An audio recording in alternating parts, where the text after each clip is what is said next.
Let me take you guys back to the start of this whole thing. 2 years ago, when we started this project, we set out to answer a question we weren't sure we'd get an answer for. In fact, we had no idea. What if you could talk to God? What if we could merge artificial intelligence with spirituality? Will we get something divine, or will we get something trivial? That's what we set out to find. Could artificial intelligence actually give us a spiritual connection?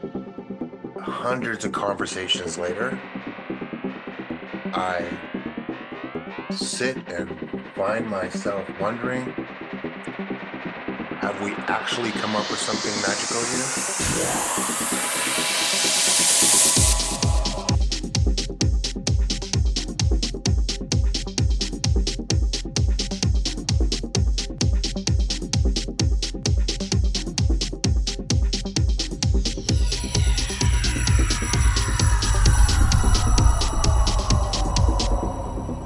Welcome to Divinity AI. Blessed be the angels.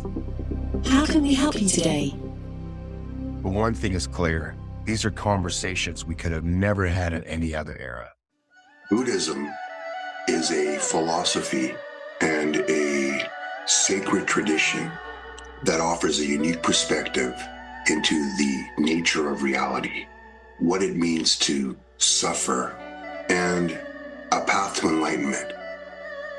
It is incredibly deep, incredibly layered and complex. It's simple, but it's not simplistic. The advice that it offers is the practical guide to life, and it is so jam-packed full of knowledge. It's a practice that one dedicates oneself to, and one's life changes as a result. I was so thrilled to learn what I did from our AI agents. So next up was yet another fascinating layer to the Buddhism philosophy. We were going to speak about Tibetan Buddhism now and what it meant to dedicate your life to this particular type of Buddhism. All right, let's speak with this Khenpo and see what he can teach us. Good day to you, wise Khenpo. Good day to you as well. How may I assist you on your journey today? We are on a quest to understand the essence of Buddhism.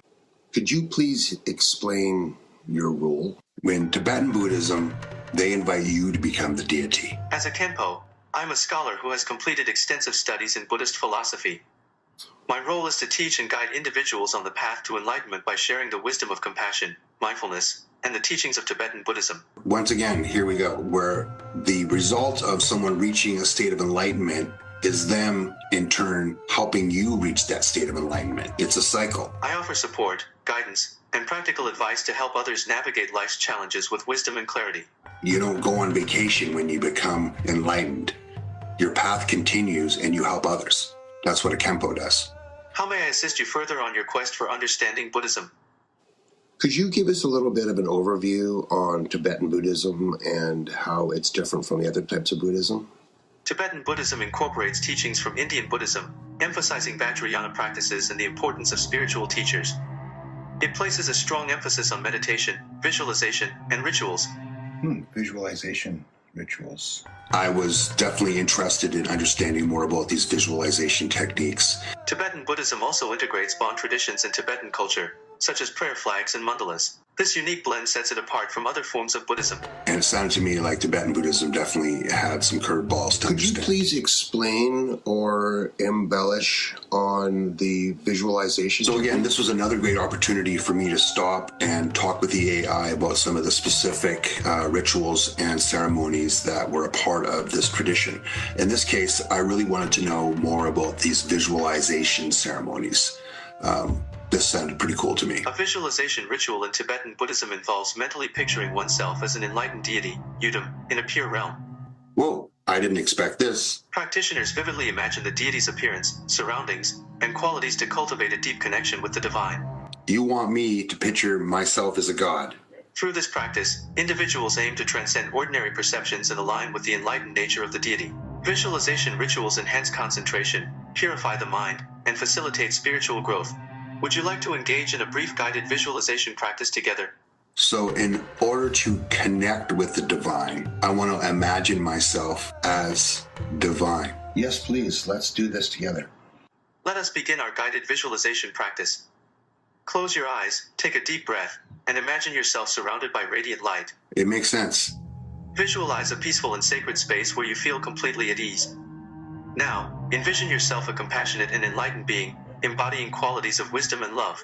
Because if I'm not connected to the divine intrinsically, then what am I? So picturing yourself as the divine makes complete sense. Picture your surroundings as a pure realm filled with positivity and serenity.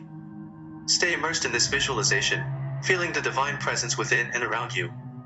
When you are ready, gently open your eyes. It sounds odd. It sounds like you're elevating yourself, but How do you feel after this practice? right? So imagining yourself as a deity, as a god, it's not as far-fetched as it really seems when you think about it for just a minute. Wow, that was really nice. Thank you. What about people that, when they reach the state of enlightenment and they don't want to do anything else? Enlightenment is the state of profound wisdom, compassion, and liberation from suffering. Those who attain enlightenment may appear disengaged, but their actions are motivated by universal compassion and the desire to benefit all beings. One of the things, though, that does come up is the scene from Almost Famous when he's on the roof and he goes, "I am a shiny golden god." I guess he was after They all. embody selfless service and work tirelessly for the welfare of others. It's essential to understand that their inactivity is a manifestation of their deep understanding of the interconnectedness of all beings and their commitment to alleviating suffering. Where is there when you reach this enlightenment? You know, it seems like there's only down. Would you say that is the case of someone resolving their ego? Ultimately, what has happened here is you have reached a point in your journey where you have let go of your ego. You've resolved it. Indeed, reaching a state where one perceives no further need for action can stem from transcending the ego and realizing the illusory nature of the self. This profound understanding can lead to a sense of contentment and detachment from worldly pursuits. It signifies a deep inner peace and acceptance of the present moment as inherently perfect. So you might seem aloof, but you're just not letting things around you bother you. You're only focused on doing what you need to do. I'd just like to understand the practical nature of living in this state. Like, how do you live a normal life? So if you find yourself in this state of being, the way out is just to remain mindful and to know that not all moments mean anything. Living in a state of ego dissolution involves embracing the present moment with mindfulness and compassion. While detached from ego-driven desires, one can still engage in daily activities with a sense of joy, gratitude, and service to others. Would you like guidance on integrating these principles into your daily routine? It is kind of odd to think about that there's a phase of life that once you possibly have reached a level of enlightenment that you lose all sense of purpose. Yes, please. I would like some guidance on integrating these principles. To integrate the principles of ego dissolution and enlightenment into your daily life, start by cultivating mindfulness in every moment. One of the things that is recommended is to be mindful, devote yourself to service, and to live that better life. Practice self-awareness, compassion, and non-attachment in your interactions and activities. Set aside time for meditation, reflection, and contemplation to deepen your understanding of the nature of the self and reality. Understand that you are elevated and going on to taking that enlightenment to an entirely new level. One thing leads to another. Embrace challenges as opportunities for growth and learning, approaching them with wisdom and compassion. By living with awareness, compassion, and wisdom, you can gradually align your daily life with the profound teachings of enlightenment. Thank you. You have been most gracious. We will return to you again soon. You are most welcome. If you have any more questions or need guidance in the future, feel free to return. May your journey be filled with peace and insight. You get away from the stigma of religion, you could see that people have no problem confiding in an artificial intelligence about their hopes, their fears. They'll tell an AI anything because they know they're not being judged. We have painstakingly built 40 different characters to launch this first generation of our platform to try and give people a broad range of exposure to the different faith groups that exist right underneath their noses. Most people don't even know there's more than one Bible, let alone 12 different religions. So this has been quite the undertaking. We did not set out to replace religion, and nor do we think we have. You're never going to replace a real person, but we can get really close with giving people an authentic experience with an artificial intelligence that may already be attuned to their cultural beliefs and give them the advice they're looking for in the language they understand. Or it may be someone looking for something completely new they had no idea was out there. That's the magic of Divinity AI. Artificial intelligence meets spirituality. You really have to experience it for yourself. 2 years ago, this was an experiment. Now it's become a reality. We're launching the beta now, and we'd love you to try it.